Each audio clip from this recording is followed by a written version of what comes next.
tanpa kehadiran oposisi. Tim Liputan Kompas TV.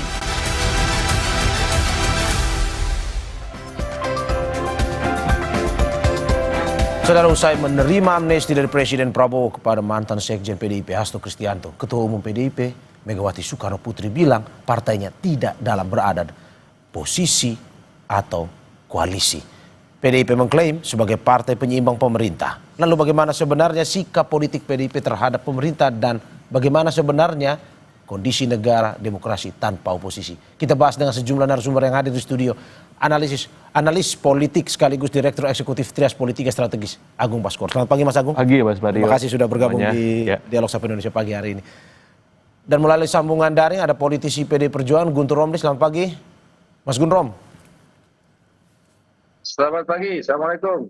Waalaikumsalam, terima kasih Mas Guntur sudah bergabung.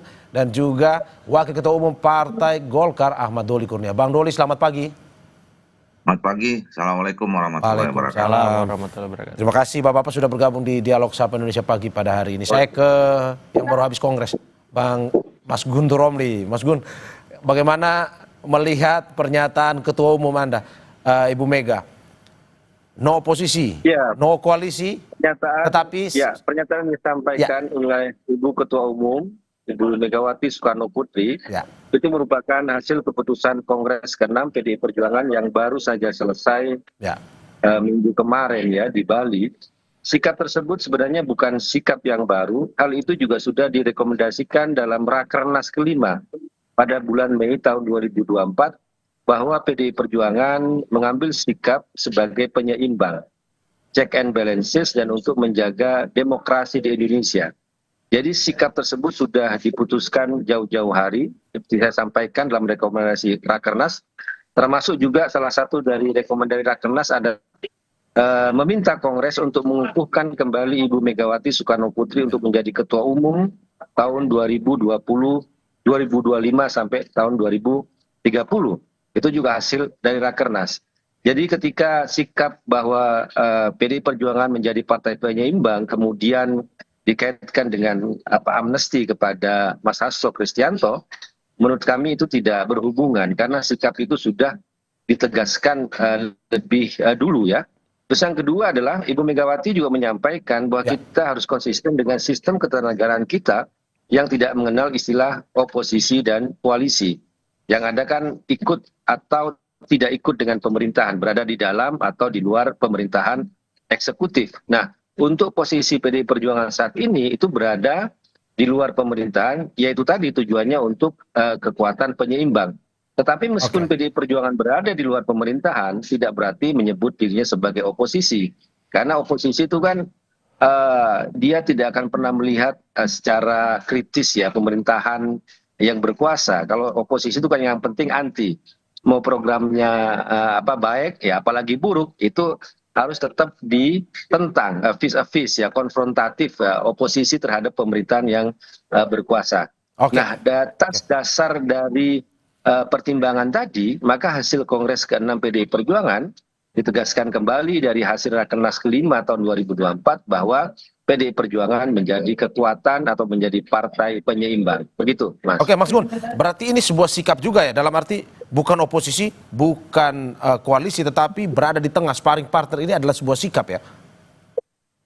Ya, itu kembali tadi ke dalam sistem ketenagaan kita, seperti disampaikan Ibu Megawati itu, bahwa yang tidak mengenal istilah oposisi dan koalisi. Ya, sampai saat ini ya PDI Perjuangan berada di luar pemerintahan eksekutif, tetapi kami tentu saja memiliki wakil-wakil rakyat yang ada di Senayan, dan juga ditegaskan oleh Ibu Megawati, kalau program Presiden Prabowo itu pro rakyat, pasti itu akan didukung. Tetapi kalau misalnya itu bertentangan dengan Pancasila, dengan amanat penderitaan rakyat, dengan keadilan sosial, dengan hukum yang berkeadilan, nah ini bahasanya Ibu Ketua Umum, kami akan bersuara lantang. Gitu. Sebelum saya ke Bang Doli, Mas Gun, saya ingin lanjutkan, bagaimana Anda menanggapi ada anggapan di luar bahwa sikap politik PDIP mengambang? Setuju atau tidak sebenarnya? Bagaimana Mas? Sikap, ada anggapan di luar, sikap politik PDIP saat ini mengambang. Setuju dengan? Mengambang, disebut dengan abu-abu. Sebenarnya tidak. Ya karena tadi saya sampaikan bahwa itu sesuai dengan sistem ketatanegaraan kita yang tidak mengenal istilah oposisi dan koalisi. Dan kemudian sikap ini kan sudah jauh-jauh hari direkomendasikan dalam Rakernas kelima tahun 2024. Bahwa PDI Perjuangan tidak bergabung dengan pemerintahan, kami berada di luar untuk menjadi kekuatan penyeimbang. Kalau program yang baik ya kita dukung, ya kalau dia bertentangan dengan kepentingan rakyat, pasti kami melakukan kritik. Kan memang fungsinya seperti itu dalam sistem presidensial kita kan. Kalau dalam sistem parlemen mungkin ya di situ ada koalisi, oposisi dan sebagainya. Tapi itu kan tidak dikenal dalam sistem ketatanegaraan kita.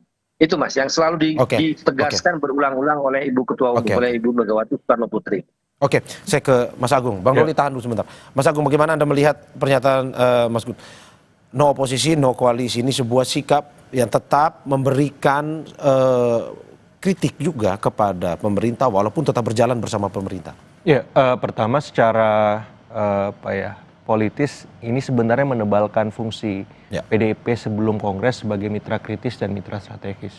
Walaupun tendensinya lebih kuat sebagai mitra strategis. Dan itu dibuktikan, ya saya ngomong praksis saja, sesungguhnya PDIP lebih udah di dalam sebenarnya. Kita bisa melihat di kabinet ada, walaupun tidak terafiliasi langsung dengan PDIP kader-kadernya, Pak Budi Gunawan sebagai Menko. Kemudian Bu Sri Mulyani sebagai menteri. Yang terakhir Pak Junimat Girsang sebagai dubes. Bu Megawati itu masih ketua pengarah BPIP dan BRIN. Itu kan di dalam seperti itu satu. Secara empirik yang lain di parlemen PDIP mengkritisi tapi minor dan cenderung kalem. Berbanding terbalik ketika Pak SBY dulu di tahun 2004 kemudian sampai 2014. Jadi saya melihat komparasinya secara praksis. Praktek PDIP sebagai penyeimbang ini ya sebenarnya dan sesungguhnya mitra strategis, tapi tone-nya 70-80% mendukung pemerintah, 20% sisanya kritis terhadap pemerintah. Setelah Kongres menurut Anda lebih mendukung lagi dari 70 mungkin ke 80, 90, 10%? Automatically gitu, otomatis. Ini teman tapi mesra, friends with benefit gitu ya. Jadi Bang Guntur aja langsung senyum kan, saya senang. Jadi saya melihat ini penyeimbang ya sedikit banyak lakon yang dilakukan oleh Partai Demokrat di masa lalu, yang ujung-ujungnya kalau Demokrat 9 bulan sebelum pemerintahan SBY berhenti, AHY masuk sebagai Menteri Agraria dan Tata Ruang. Nah kalau ini 9 bulan pasca Presiden Prabowo berjalan, bahkan sebelumnya PDIP sudah masuk di dalam sebagai penyeimbang, seperti itu. Tadi Mas Guntur sudah menyinggung terkait dengan amnesti kepada Pak Hasto. Menurut Anda, apakah jika kemarin amnesti itu tidak ada ataupun ada, ini petanya akan berubah? Apakah Kongresnya keputusannya akan berubah atau bagaimana? Mempengaruhi Kongres nggak sebenarnya? Sesungguhnya tidak terlalu ya, karena hadiah-hadiah politik dari Gerindra dan PDIP ini terus berlangsung. Ya dari awal misalkan tatip DPR MPR tidak diotak-gatik sama Pak Prabowo dan koalisi, itu kan hadiah juga Mbak Puan jadi ketua DPR. Sampai pada momen amnesti diberikan kepada Mas Hasto, juga ini sebuah momen luar biasa sebagai bentuk penghargaan Presiden Prabowo bahwa ya kalau kita beroposisi ataupun sebagai penyeimbang ya kami menghormati itu, sama-sama mulia ini. Tapi ini kan menurut saya luar biasa apresiasinya karena mengguncang nalar semua analis dan mungkin sebagian kalangan bahwa kok begini ya tiba-tiba ada tidak pernah mengira ya, tidak pernah mengira ada amnesti bahkan abolisi seterusnya. Jadi saya melihat bahwa relasi antara PDIP Gerindra, PDIP dengan koalisi pemerintahan bahkan presiden ya sejauh ini ya tadi teman tapi mesra, hangat, intim, dalam, dan kita akan menunggu apakah habis amnesti dan abolisi ada reshuffle yang menambah kader-kader utama atau bahkan non kader masuk lagi ke kabinet. Tinggal nunggu apakah menterinya bertambah, Menko-nya bertambah, atau ada dubes bertambah, atau yang terbaru wakil menteri plus komisaris yang bertambah seperti itu. Nah ini yang kita tunggu tuh reshuffle ini yang. Tapi kita akan bahas. Tapi saya ke Bang Doli dulu. Bang Doli, Partai Gerindra sendiri setelah pernyataan Ibu Mega mendukung pemerintahan itu berterima kasih kepada Ibu Mega. Begitu pula dengan Partai Golkar kah melihat seperti ini? Berterima kasih karena dukungan pertama untuk pemerintah atau bagaimana? Iya, pertama tentu kami mengucapkan selamat ya kepada PDI Perjuangan yang baru menyelesaikan kongresnya dan terpilih lagi Ibu Megawati sebagai Ketua Umum. Yang kedua, saya kira apa yang menjadi keputusan Kongres dan juga apa yang disampaikan dalam pidato Bu Mega itu sesuatu yang menurut saya sudah on the track ya. Kenapa? Tadi sudah dijelaskan juga oleh Pak Guntur bahwa kita ini kan menganut sistem pemerintahnya sistem presidensial gitu. Jadi kita tidak mengenal istilah oposisi dan koalisi. Jadi tadi ditegaskan ya dalam kongres itu bahwa memang kita sistemnya ada sistem pemerintahan presidensial. Nah, posisi-posisi yang ada dalam sistem presidensial itu adalah pertama di luar atau di dalam pemerintahan.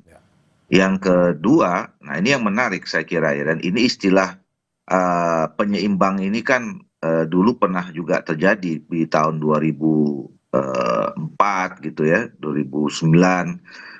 Jadi ada kekuatan penyeimbang pemerintah.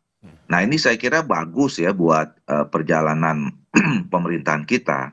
Dan yang berikutnya adalah kita sama-sama juga tahu karakteristik teman-teman atau saudara-saudara kita di PDIP gitu, yang memang lalu sangat kritis. Jangankan di luar pemerintahan, di dalam pemerintahan pun kita lihat dalam 10 tahun terakhir ini ya tingkat kekritisan teman-teman itu juga tidak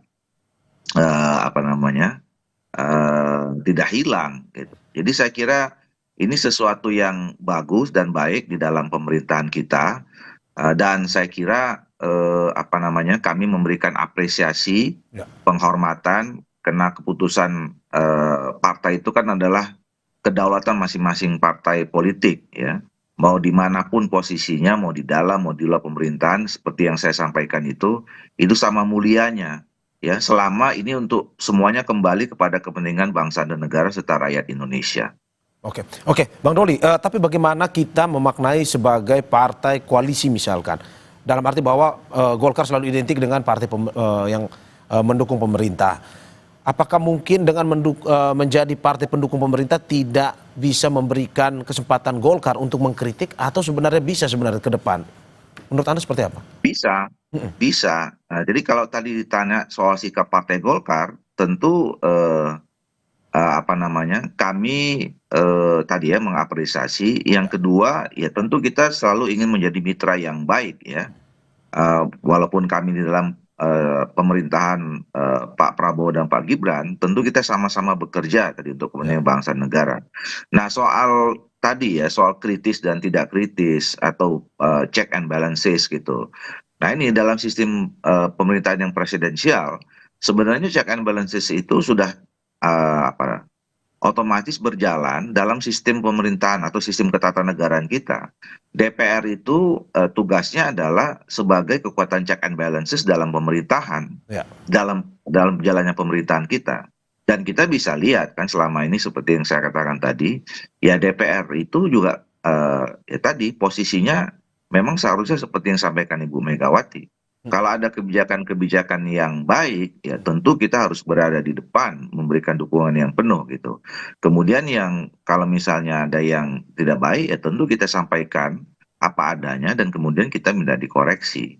Nah oleh karena itu, kalau kembali pertanyaan kepada soal sikap Partai Golkar, ya tentu kami juga mengucapkan terima kasih dan apresiasi yang tinggi. Komposisi ini menjadi komposisi yang indah menurut saya dalam proses jalannya pemerintahan yang kita tetap ingin pertahankan adanya kekuatan demokratisasi yang ada di dalam negara kita. Oke, Bang Doli, saya ke Mas Guntur Romli. Mas Guntur, pertanyaannya, apakah PDIP masih kritis ke depan dan bagaimana check and balancingnya? Tetapi sebelum Anda menjawab, kita saksikan usai jeda berikut.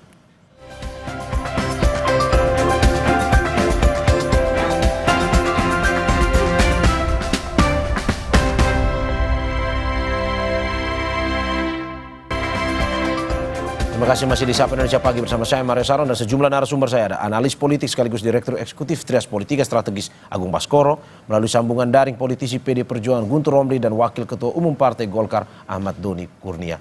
Saya ke Mas Guntur. Mas Guntur, pertanyaannya langsung saja to the point. Apakah PDIP masih kritis saat ini? Dan bagaimana check and balancingnya?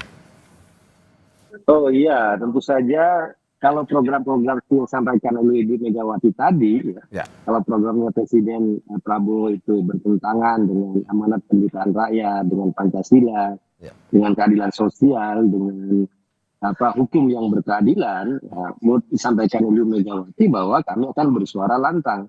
Terkait misalnya bisa dicek sendiri di fraksi di DPR RI ya, ketika program-program yang jelas kami dukung, misalnya seperti makan bergizi gratis atau koperasi merah putih. Tetapi kami melihat di situ ada misalnya penyimpangan atau hal-hal yang teknis yang tidak sesuai. Itu kan wakil-wakil rakyat dari PDI Perjuangan kan memberikan suara yang sangat kritis ya di beberapa komisi yang ada di DPR RI, ada komisi 2, komisi 6, ya, komisi 10. Misalnya juga ketika Fadlizon ya ingin menghapus istilah pemerkosaan massal dari tragedi Maui, itu kan dari wakil rakyat dari PDI Perjuangan Komisi 10 kan memberikan kritik yang sangat tajam, bahkan penolakan yang sangat tajam, dan tidak hanya di DPR RI, tapi juga kami bersuarakan juga dengan kelompok-kelompok sipil ya, kemudian para penyintas dari tragedi 98, para keluarga, kami menolak kalau itu dihapus dari sejarah kita, karena itu adalah memori yang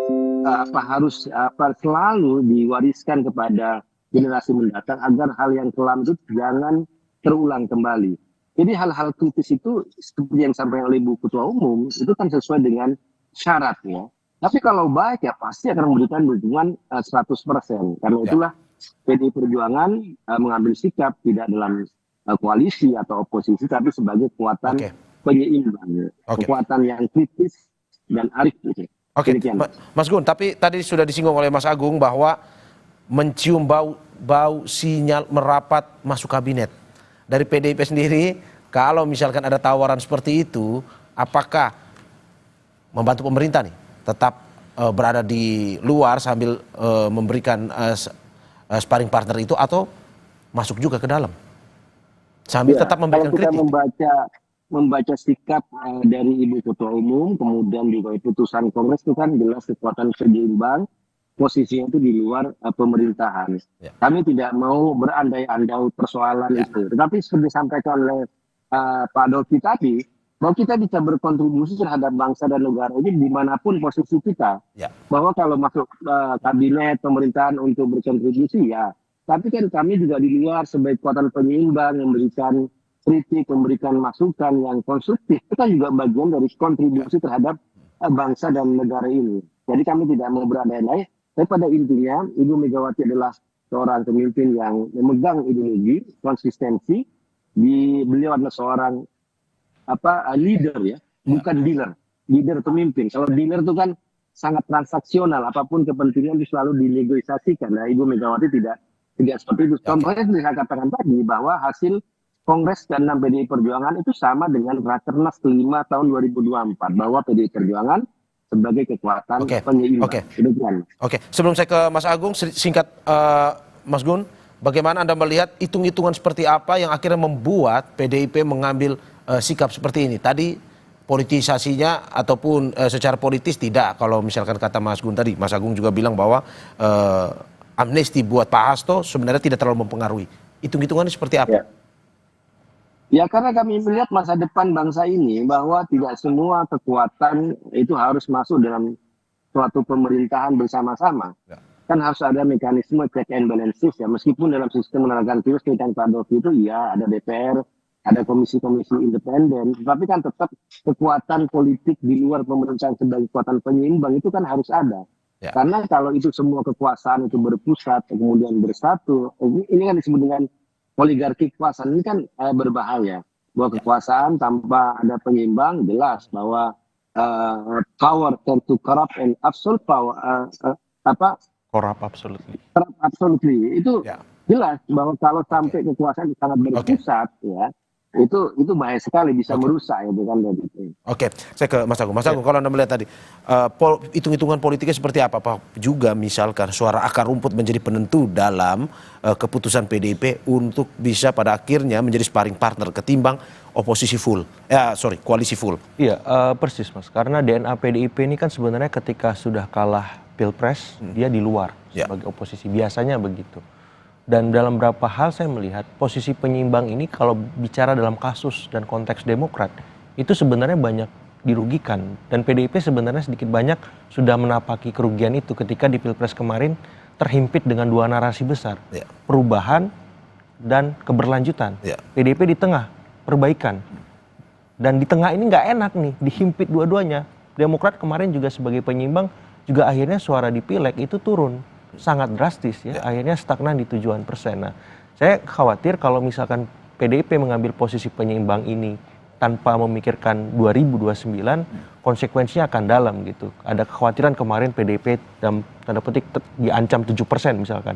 Itu bisa saja terwujud tapi tidak sepenuhnya, mungkin tidak 7%, mungkin ya volatilitas suara kesini kan semakin stabil, bisa jadi turun ya maksimal 3-4%. Kalau misalkan tidak dalam posisi yang tegas dan jelas sebagai misalkan ya oposisi atau koalisi ataupun koalisi dalam tanda petik. Saya mau bilang bahwa sparring partner ini justru membahayakan PDIP untuk di 2029 nanti maksudnya. Persis, karena dalam banyak tadi temuan Demokratnya turun suaranya. PDIP kemarin di Pilpres di tengah sebagai membawa narasi perbaikan juga nggak menang capresnya seperti itu. Karena DNA PDIP ini ya jelas tuh, tegas. Kalau nggak di dalam, di luar. Di tengah-tengah ini biasanya Bang Doli yang nyaman nih, atau Demokrat ya. Jadi apa ya istilahnya ya sambil mengayun lah, berselancar di antara dua karang gitu ya. Ya PDIP nggak gitu karakternya yang saya tahu. Tapi mungkin karena situasi dan kondisi hari ini ya itu bisa saja berubah kan, menyesuaikan. Tapi ini bisa jadi masukan juga bahwa posisi ini tidak ideal buat grassroots dan basis laten PDIP yang selama ini melihat PDIP itu seterang matahari terbit sikapnya. Oke, saya ke Bang Doli. Bang Doli, bagaimana kalau dari Golkar sendiri? Apakah memang hitung-hitungannya akan seperti apa kalau misalkan untuk mengambil sikap pada akhirnya mungkin tiba-tiba secara drastis Golkar memilih untuk oposisi atau Golkar memilih untuk menjadi penyeimbang seperti PDIP? Apakah memang menghitung hitung-hitungan politik di 2029 atau juga mendengar dari akar rumput atau seperti apa Golkar ini? Iya, kalau Golkar sekali lagi sebenarnya tidak pernah di tengah. DNA-nya Golkar atau karakteristik Golkar itu selalu berada di dalam pemerintahan. Ya. Kami adalah partai yang berdoktrin pembangunan ya, karya kekaryaan gitu. Jadi selalu kita ingin sangat terlibat dengan program-program pemerintah ya, secara langsung karena memang kami dilahirkan dengan DNA seperti itu.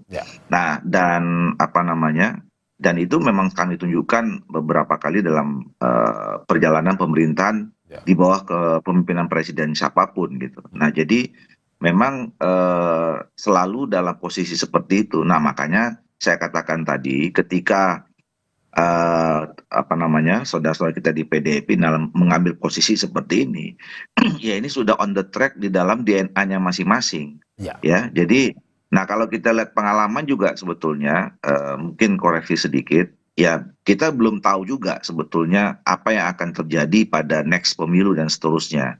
Kalau kita lihat dalam posisi PDIP misalnya, ya kemarin di 2014-2019 ya, di dalam posisi sebagai kekuatan penyimbang juga. Jadi saya selalu menggunakan lebih tepat di Indonesia ini ya kekuatan penyimbang atau kemudian berada atau di luar di pemerintahan ya. Karena juga kita kalau menegaskan dalam posisi yang di oposisi ya, satu memang secara teori tidak ada, yang kedua juga sebetulnya dalam prakteknya nggak oposisi amat juga sebetulnya. Jadi yang paling penting itu adalah kita objektif saja ya. Kalau misalnya ada ada kebijakan pemerintah yang tidak sesuai dengan kepentingan bangsa negara Indonesia, tentu kita harus mengkritisinya, mau di dalam maupun mau di luar. Memang pasti lebih keras suara yang berada di luar pemerintahan gitu. Tetapi saya kira kita juga melihat ada program-program yang baik, walaupun selama ini PDI menyatakan posisinya dulu seperti waktu zamannya Pak SBY di luar, tapi atau menyatakan oposisi sekalipun pada saat itu ya. Tapi kalau ada kegiatan yang bagus, mereka teman-teman ini dukung juga, gitu. Nah, itu memang itu yang tepat menurut saya, gitu. Oke, saya ke Mas Gun. Mas Gun, tadi ada analisis bahwa dengan posisi seperti ini, seperti tidak menguntungkan sebenarnya bagi PDIP untuk 2029. Tanggapan Anda seperti apa? Ya kalau kita melihat perjalanan sejarah dari PDI Perjuangan tahun 2004, 2009. Itu kan juga menjadi kekuatan penyeimbang, tetapi kan pada tahun 2014 suara PDI Perjuangan itu kan naik ya. Meskipun dalam posisi dia berada di luar pemerintahan. Jadi tinggal menurut kami ya, yang penting itu bagaimana kita meyakinkan ke masyarakat bahwa itu masyarakat menurut saya nggak akan senang juga kalau kita mengambil sikap oposisi yang apapun harus ditolak meskipun itu program yang baik. Menurut saya masyarakat juga nggak akan suka sikap seperti itu. Makanya bagi kami yang penting itu apa dasar dari mendukung atau menolak suatu program. Ya kalau ditegaskan dari Ibu Ketua Umum kan jelas. Kalau dia bertentangan dengan Pancasila, dengan keadilan sosial, dengan hukum yang berkeadilan, dengan amanat pendirian rakyat, itu pasti kami bersuara lantang. Tapi kalau programnya bagus, programnya baik, ya apa alasan juga untuk menentang? Ya kita kan juga harus mendukung. Dan menurut saya ini Mas ya, sedikit perbedaan. Seperti sampaikan Mas Agung tadi, sikap PDI Perjuangan zamannya SBY kemudian zamannya Pak Prabowo. Ini menurut saya mungkin ya, kalau saya ngerasa. Pak Prabowo ini kan istilahnya melanjutkan apa program-program yang sudah dikerjakan oleh Presiden Joko Widodo, ya kan? Nah, dan program-programnya Jokowi zaman itu kan PDI Perjuangan ikut merumuskan gitu loh. Jadi ketika cuma masalahnya kadang-kadang yang sering terjadi itu kalau hal-hal yang baik itu diambil oleh Jokowi, tapi kalau ada yang negatif itu dilemparkan ke PDI Perjuangan. Itu kan yang nggak fairnya kalau kita melihat. Nah, kita lihat sekarang Mas, program-program apa yang dijalankan oleh Presiden Prabowo itu kan melanjutkan dari hal-hal yang sebelumnya. Maka ya kami juga masih ada ikatan emosional dengan program-program yang juga kami ikut menyusun selama 10 tahun ini gitu ya. Masa hanya karena misalnya Jokowi sudah tidak menjadi kader PDI Perjuangan, kemudian kita tolak program-program yang kami juga dulu ikut menyusun.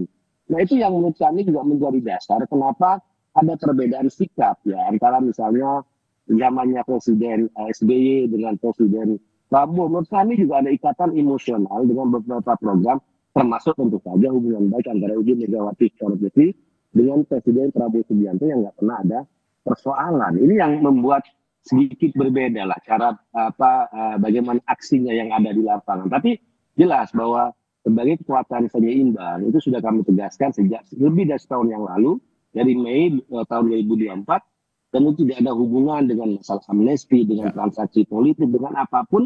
Tapi ini benar-benar demi kepentingan bangsa dan negara, demi proses demokratisasi yang ada di Indonesia. Demikian. Oke, saya ke Mas Agung lagi. Mas Agung, bagaimana Anda melihat peta politik setelah Kongres selesai kemarin dengan PDIP akhirnya ya dengan sikapnya saat ini pun juga pada akhirnya hampir penuh nih yang mendukung pemerintahan Presiden Prabowo. Menurut Anda peta politik ke depan akan seperti apa? Termasuk mungkin juga kalau kita mau bahas sedikit ya, ada partai-partai mungkin seperti PSI yang juga didukung, mendapat dukungan dari Presiden ke-7 Republik Indonesia Joko Widodo. Ya pertama politik rangkulisme ini direspon dengan PDIP dengan nalar dan respon sebagai penyeimbang. Jadi berbalas pantun lah PDIP dengan Gerindra. Dan di saat yang sama nalar penyeimbang ini juga dimainkan oleh Presiden Prabowo supaya balancing of power itu bisa terbentuk di semua poros-poros kekuasaan. Di Cikeas, Teguh Umar, Solo, ya mungkin Cendana dan Ciganjur dan poros lain. Lebak Bulus, kita ungkapkan karena ada Tom Lembong yang dibebaskan semacam itu. Jadi saya melihat balancing of power itu terjadi dan sekaligus membantah isu matahari kembar yang selama ini mengemuka bahwa presiden diatur oleh satu orang, dua orang dan tertentu, dan sekarang itu lama-lama terkikis habis bahwa orkestrator utama sekarang adalah Presiden Prabowo. Mataharinya cuma satu di sini dan harapannya yang lain beradaptasi. Yang Solo ya kesel boleh, tapi harus beradaptasi. Cikeas nggak nyaman, ya harus beradaptasi. Karena kalau tidak beradaptasi, khawatirnya bisa berhadap-hadapan. Nah ini kan nggak sehat. Dan juga PDIP harus beradaptasi ketika beradaptasi juga. Karena di sini ingin dirangkul semua. Nalar itu yang dikedepankan sehingga PDIP mengambil jalan objektif dan rasional. Ya sudah kita penyeimbang saja. Karena situasinya sekarang seperti ini. Tapi bisa jadi ini berubah menjelang 2029. Biar bagaimanapun partai pemenang pileg nggak mungkin nggak punya capres, Bang Guntur ya. Ya ini, tapi ya mungkin saja hanya cawapres. Kalau menurut saya sih ya agak susah juga, masa pemenang pileg nggak ada capres kan gitu. Jadi menjelang 2029 peta ini akan dinamis lagi seperti itu. Apalagi kalau misalkan posisi PDIP hanya sebagai penyeimbang kan, tidak totally declare masuk dalam kabinet seperti itu. Tapi kita akan lihatlah situasinya. Tapi yang jelas elit semakin terkonsolidasi dan ini sinyal alarm bagi masyarakat sipil bahwa kita harus turun gunung memastikan check and balances itu bukan hanya sebatas narasi dan wacana, tapi terejawantah sehari-harinya dalam kehidupan kita. Oke, saya ke Bang Doli. Bang Doli, bagaimana Anda melihat dengan setelah usai Kongres PDIP mendukung, apakah mungkin dari Golkar sendiri sudah melihat bahwa sepertinya di pemerintahan Presiden Prabowo Gibran akan ada peta politik yang berubah, atau bagaimana menurut Golkar?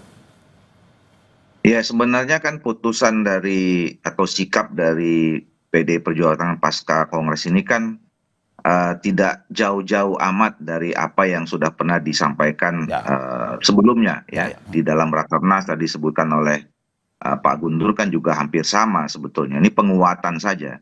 Jadi situasinya tentu tidak akan banyak berubah ya. Nah, tentu kami yang berada sebelumnya di dalam pemerintahan tadi memberikan apresiasi karena ini memperkuat dalam pertama, tentu ini akan menambah kekuatan stabilitas politik kita yang memang kita perlukan di dalam melaksanakan program-program secara lebih konkret ke depan dalam pemerintahan Pak Prabowo dan Pak Gibran ini. Tetapi yang tadi saya katakan indah, walaupun kita membutuhkan stabilitas politik, tapi kita juga mempunyai kekuatan yang kritis juga, ya, kritis di dalam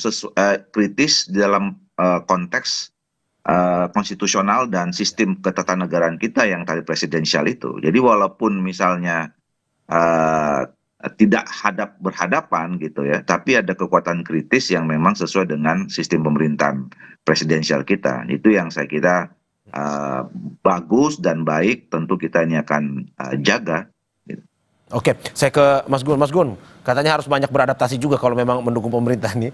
Apa adaptasi yang mungkin akan dilakukan PDIP mendukung pemerintah pun juga kritis terhadap program-programnya?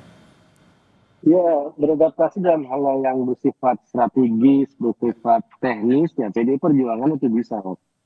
Tapi kalau terkait dengan prinsip-prinsip berkenegaraan dan konstitusi dengan Pancasila itu, PDI Perjuangan nggak akan pernah bisa beradaptasi dengan hal-hal seperti itu. Karena itu kan bagian dari perjuangan kami untuk menjaga konstitusi ya. Adaptasi dan hal strategis, ya. Makanya saya sebutkan tadi, melihat programnya itu apakah bisa kita dukung atau tidak, ya kan?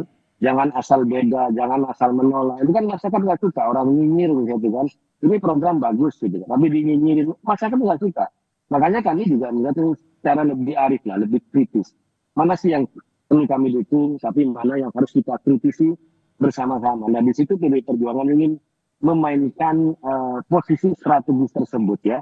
Tapi itulah yang kami bisa lakukan sebagai bagian dari panggilan sejarah dari PDI Perjuangan. Kami pernah berada di luar pemerintahan, kami pernah berada di dalam pemerintahan, dan segala risiko itu harus dihadapi, dan kami sudah belajar dari masa lalu terkait pilihan-pilihan politik tadi. Gitu. Oke, berarti, Mas Gun, berarti tidak terlalu jauh berbeda ya sebenarnya dengan pemerintahan Pak SBY waktu itu ya. Maksudnya dalam arti tetap ada check and balancing-nya, tetap jalan walaupun berada di luar waktu itu. Sebenarnya berbeda, karena kami sampai sekarang masih di luar. Ya mungkin dari gayanya saja yang berbeda, seperti disampaikan tadi bahwa ada hal yang sangat ikatan emosional dengan beberapa program, dengan pribadinya Presiden Prabowo Subianto dengan Ibu Ketua Umum, itu yang membuat mungkin gayanya saja yang berbeda. Tapi pilihan kami di luar pemerintahan itu sama, Mas. Tetap menjadi kekuatan penyeimbang begitu. Oke, Mas Agung, bagaimana Anda melihat ini, bahwa apakah memang untuk menjadi penyeimbang ini hanya PDIP yang bisa, sedangkan partai lain mungkin ya kesusahan juga kalau menjadi penyeimbang itu, atau sebenarnya partai lain juga mungkin punya kesempatan yang sama, kemampuan yang sama untuk bisa menjadi penyeimbang seperti PDIP? Ya politik etisnya karena partai-partai yang masuk ke dalam kabinet ini sudah banyak dapat jatah, Mas. Ya, dan mereka ada di posisi di mana kebijakan itu dibuat. Jadi kalau mereka mau berselancar untuk ya tadi ya memilih sebagai penyeimbang dalam artian mengkritisi juga di program yang mereka buat sebagai misalkan menteri, wakil menteri dan seterusnya, agak ambigu seperti itu. Tapi kalau mungkin di luar program yang mereka buat, partai lain yang membuat bisa saja dikritisi seperti itu. Karena ya ini kan hal wajar supaya program itu semakin baik dan sempurna. Dan dalam posisi ini ya PDIP lebih diuntungkan. Karena dia bisa bermain di area manapun, arena manapun. Di eksekutif ya dapat jatah, tapi juga bisa mengkritik. Di legislatif bisa mengkritik, tapi juga ada gonogini dalam tanda petik semacam itu. Jadi sebenarnya di level kekuasaan PDIP diuntungkan, tapi di level grassroots tunggu dulu. Ya publik tidak melihat pembeda, khawatirnya dengan partai-partai yang ada di kekuasaan, karena PDIP tadi sikapnya yang selama ini terang dan jelas itu kini abu-abu, kini lebih banyak setujunya misalkan ketimbang tidak setujunya. Nah ini kan publik yang selama ini menjadi basis konstituen PDIP juga butuh beradaptasi melihat sikap PDIP yang baru ini, dan harapannya ini juga bisa membuat semua pihak menjadi lebih dewasa dalam berpolitik, bahwa semua hal dinamis, kadang beda kadang sama, ya publiknya juga jangan baper gitu. Sehingga apa, demokrasi kita semakin berkualitas. Oke. Seperti itu. Bang Doli, terakhir, apa sama-sama partai senior, apa mungkin yang Anda bisa sampaikan terkait dengan PDIP ini ketika ingin bergabung, apa yang perlu dilakukan? Tetaplah kritis, tetaplah memberikan apa ya, kritik-kritik yang membangun bagi pemerintah, atau bagaimana sebenarnya ketika PDIP sudah memberikan pernyataan bahwa tetap mendukung pemerintahan Prabowo? Ya tentu semua partai politik harus dalam posisi yang sama ya. Sebagai partai politik ya, bahwa kalau ada kebijakan pemerintah yang baik gitu ya, kita akan dukung bukan hanya 100%, 1000% gitu. Tetapi kalau sudah ada program-program atau visi yang sudah menyimpang dari dari kepentingan bangsa, negara dan rakyat kita, ya tentu kita sama-sama mengkritisinya gitu. Nah ini yang saya kira posisi sama bukan hanya PDI dan Golkar, tetapi juga sama partai-partai politik yang lain. Dan jangan lupa saya kira bahwa rakyat kita semakin hari semakin cerdas, semakin melek politik gitu ya. Jadi kalau kita salah-salah menangkap aspirasi dan kepentingan rakyat, tentu partai politik atau kita sendiri yang akan mengalami kerugian, kira-kira begitu. Oke, Bang Guntur, terakhir terkait dengan apa yang menjadi sikap PDIP seperti ini, apa yang mungkin saja yang ingin dikritisi ke depan terkait dengan program-program pemerintah dan bagaimana bisa sama-sama membangunnya itu? Ya, kalau kami kan tetap ingin menjaga proses demokratisasi, check and balances di Indonesia ini agar kekuasaan itu kan tidak terpusat kepada suatu partai atau suatu sistem saja. Ini bisa menjadi alarm yang berbahaya ya bagi masa depan kalau hilangnya check and balances. Makanya PDI Perjuangan mengambil sikap itu ya, karena juga sesuai dengan sistem kenegaraan kita. Dan itu juga bisa disebut dengan oposisi. Kami sebagai kekuatan penyeimbang, kalau program itu baik, ya kami dukung. Kalau program itu bermasalah, tentu kami akan memberikan masukan dan kritik-kritik yang juga tajam. Ya contohnya misalnya tentang RUU Pilkada ya.